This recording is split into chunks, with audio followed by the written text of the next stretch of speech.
जय माता दी। राधे राधे एवरीवन। आज की वीडियो में हम जानेंगे कि बिना कलश स्थापना किए और बिना जवारे बोए आप नवरात्रि का सरल विधि से पूजन कैसे कर सकते हैं। देखिए, या आप स्टूडेंट हैं, या आप जॉब करते हैं, या जगह कम है, या सामग्री कम है, या किसी भी अन्य कारण की वजह से आप संपूर्ण विधि से पूजा नहीं कर पाते हैं, तो आप बहुत सरल तरीके बिना जवारे उगाए, बिना कलश स्थापना किए आप बहुत ही सरल तरीके से नवरात्रि का पूजन कर सकते हैं। तो सरल विधि के लिए हम नवरात्रि के पहले दिन स्थापना करेंगे। तो बहुत सरल सी स्थापना करनी है। पहले दिन हमें स्नान आदि करने के बाद जिस जगह पर पूजा करेंगे उस जगह को साफ करके चौकी लगाएंगे। चौकी पर लाल रंग का वस्त्र हम बिछाएंगे। उसके बाद माता रानी की फ़ोटो या मूर्ति जो भी आपके पास है उन्हें विराजमान करेंगे। इसके बाद देखिए, नवरात्रि में अगर आप 9 दिन तक पूजा कर रहे हैं तो कलश स्थापना बहुत ज़रूरी होता है। तो उसमें हम क्या करेंगे, 1 लोटा जल ले लेंगे।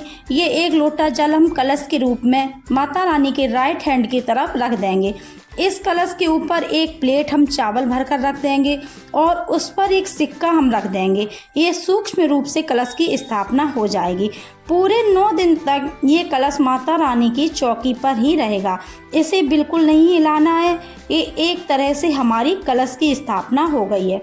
कलश की स्थापना करना बहुत शुभ होता है क्योंकि इसमें सभी देवी देवताओं का वास होता है। तो यहाँ पर माता रानी की स्थापना हो गई है। तो हम हाथ जोड़कर संकल्प करेंगे कि हे माता रानी, आज से इतने दिन मैं अपने घर में आपका पूजन कर रही हूँ, वो आप मेरे घर में वास करें, मेरी गलतियों को क्षमा करें और मेरी मनोकामनाओं को पूर्ण करें। ऐसा संकल्प करने के बाद पूजा शुरू करेंगे। पूजा में सबसे पहले देसी घी का दीपक जलाएंगे। उसके बाद जल के छींटे लगाकर भाव रूपी मन से हम सभी को स्नान आदि कराएंगे। फिर माता रानी को चुनरी उड़ाएंगे। चुनरी ना हो तो आप कलावा भी समर्पित कर सकते हैं वस्त्र रूप में। और जो कलश हमने रखा है उस पर हम पहले से ही मोली बांध लेंगे।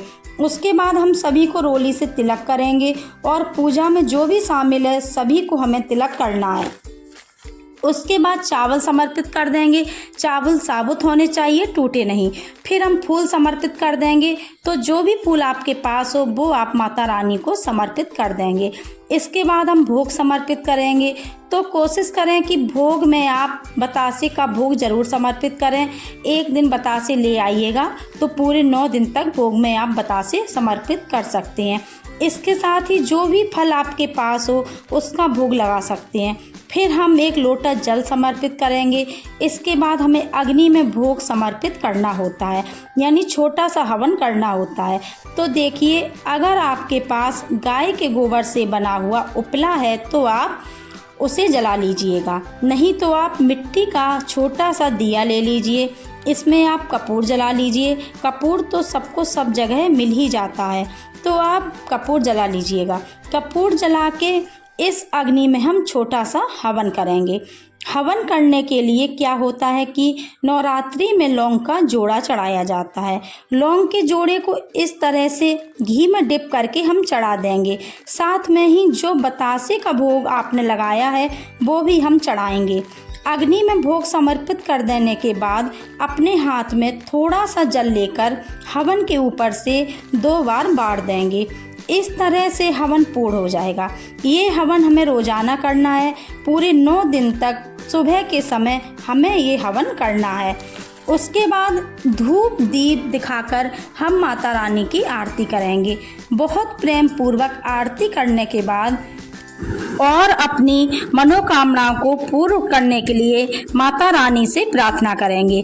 उसके बाद जो जल का लोटा है वो सूर्य देवता को अर्घ दे देंगे और जो भोग हमने चढ़ाया है वो घर के सभी सदस्यों में बांट देंगे प्रसाद के रूप में।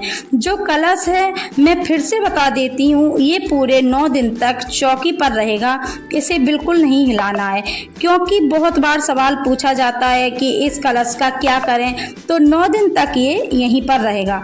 9 दिन के बाद जब हम चौकी उठाएंगे तो इस जल को हम माता रानी के मंदिर में चढ़ा आएंगे या पौधों में सींच सकते हैं और चावल पक्षियों को डाल देंगे। लेकिन अभी 9 दिन तक ये चौकी पर ही रहेगा। इस तरह से हम सुबह का पूजन करेंगे।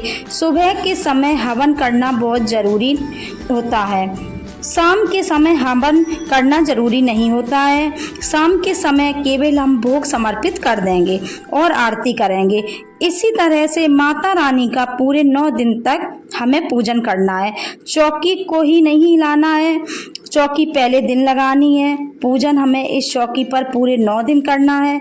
नवरात्रि पूजन की ये बहुत ही सरल विधि है। आपको ये विधि कैसी लगी कमेंट करके ज़रूर बताना, और अगर ये वीडियो आपको पसंद आई हो और आपके लिए थोड़ी बहुत भी यूजफुल हो तो वीडियो को लाइक कर देना।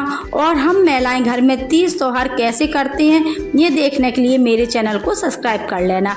अगर आप संपूर्ण विधि से पूजा नहीं कर पाते हैं, आपके पास ज़्यादा समय या ज़्यादा सामग्री नहीं है, तो कम से कम सरल विधि से आप 9 दिन तक माता रानी का पूजन जरूर करना, ताकि घर में अन्न धन की बरकत रहे और माता रानी की कृपा आप पर सर्वदा बनी रहे। तो फिर मिलते हैं किसी अन्य वीडियो में, तब तक के लिए जय माता दी, राधे राधे।